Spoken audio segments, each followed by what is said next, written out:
गुरु ब्रह्मा गुरु विष्णु गुरुर्देवो महेश्वरः गुरु साक्षात् परब्रह्म तस्मै श्री गुरुवे नमः।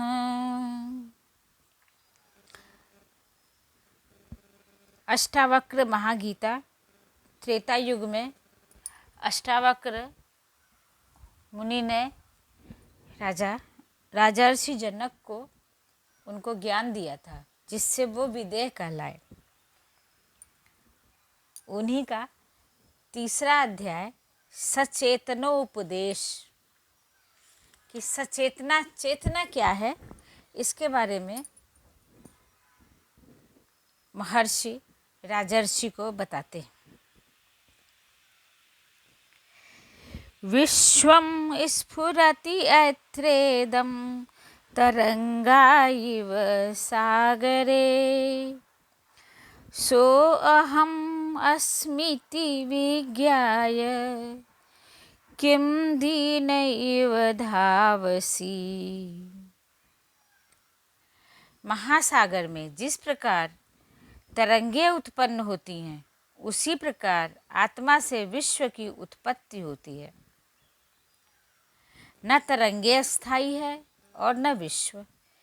फिर तुम क्यों स्वयं को जानकर भी दीन दरिद्र की भांति दौड़ते फिरते हो। विवेचना। यहाँ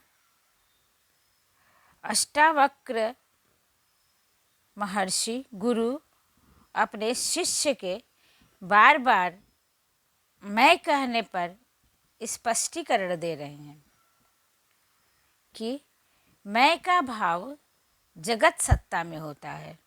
अभिमान सूचक में मैं का भाव क्षुद्र और संकीर्ण बनाता है। बहुत बड़ी बात कह दी कि मैं का जो भाव है ये हमको क्षुद्र, छोटा और संकीर्ण, संकुचित बनाता है। मैं नश्वर हूँ।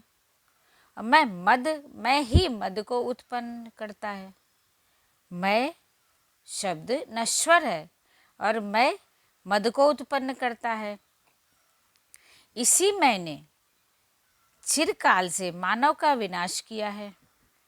जिसने स्वयं को मैं समझा वही भ्रामक महत्वाकांक्षाओं से भर गया। मैं का मारा लालसाओं का पिटारा दिन रात मैं